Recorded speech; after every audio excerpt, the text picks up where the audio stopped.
एक गांव में एक लड़की रहती थी। उसका नाम बिंदिया था।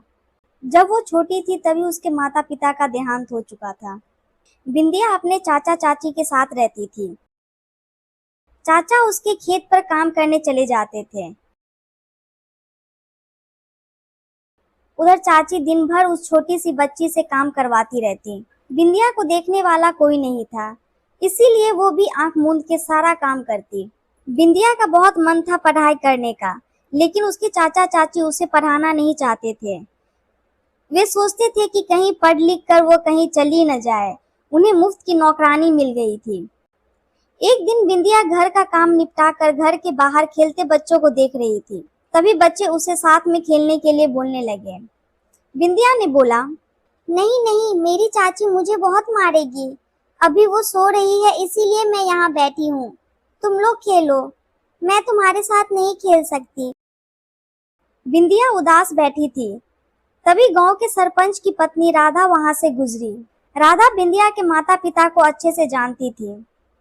राधा ने पूछा, बेटी इतनी उदास क्यों बैठी हो? क्या बात है? तबीयत तो ठीक है तुम्हारी? नहीं चाची, सब ठीक है। आप जाओ, अगर चाची ने आपसे बात करते देख लिया तो मुझे बहुत मारेगी। बेटा मैं किसी से नहीं डरती, तू चिंता मत कर, बता क्या बात है। बिंदिया राधा को सारी बात बता देती है। अगले दिन गांव में पंचायत बैठती है और बिंदिया के परिवार को बुलाया जाता है।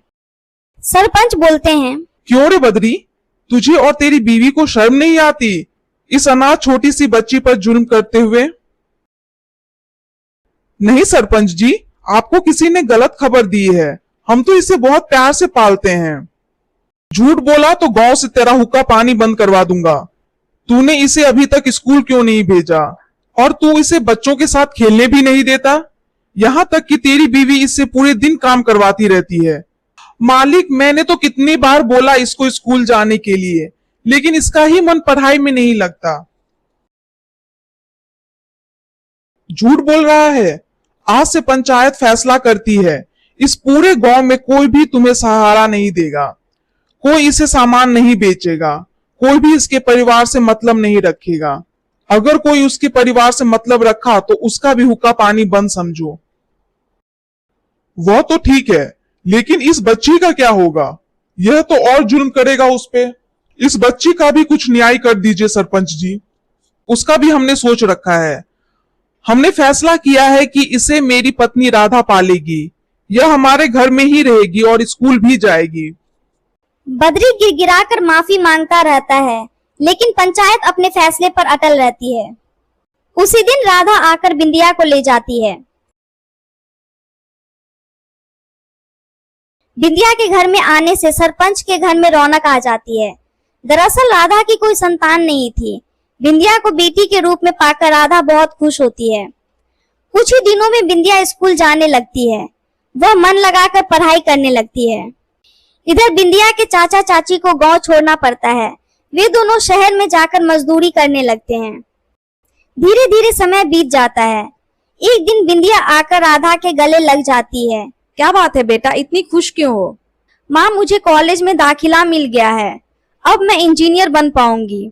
कुछ ही दिनों में बिंदिया शहर पहुंच जाती है और वहां मन लगाकर पढ़ाई करने लगती है। पढ़ाई पूरी करने पर उसे डिग्री मिल जाती है। बिंदिया के चेहरे पे खुशी देखकर सरपंच और राधा की खुशी का तो मानो ठिकाना ही नहीं था। कुछ ही दिनों में उसे एक कंपनी में नौकरी मिल जाती है। राधा को एक बिल्डिंग बनाने का प्रोजेक्ट मिलता है। एक दिन बिंदिया बिल्डिंग की साइट पर देखभाल कर रही थी। तभी पीछे से किसी ने उसे पुकारा। मैडम, मेरे पति बीमार रहते हैं, उसकी देखभाल के लिए मैंने एक दिन की छुट्टी ली थी। यहाँ मेरी जगह किसी और को रख लिया। हम भूखे मर जाएंगे मैडम, मैं आगे से छुट्टी नहीं करूंगी। बिंदिया पलटकर देखती है तो वो बूढ़ी औरत को पहचान जाती है। यह उसकी चाची थी। उसी समय चाची बिंदिया के पैरों में गिर जाती है। मालकिन, मुझे काम से मत निकालो, मेरा पति मर जाएगा, हम भूखे मर जाएंगे। बिंदिया उन्हें उठाती है और बोलती है, कहाँ है तुम्हारे पति? मुझे उनके पास ले चलो। चाची बिंदिया को एक झोपड़ी में ले जाती है।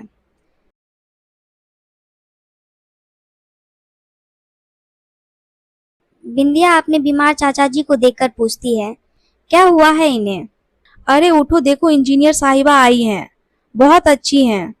मालकिन मजदूरी करते करते बहुत सी मिट्टी इनके फेफड़ों में चली गई, जिससे इनका फेफड़ा खराब हो गया।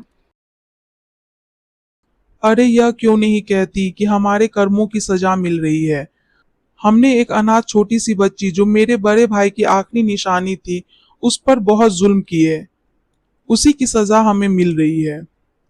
गांव खेत मकान सब छूट गया, अब तो बस मौत का इंतजार है। यह सुनकर दोनों रोने लगे।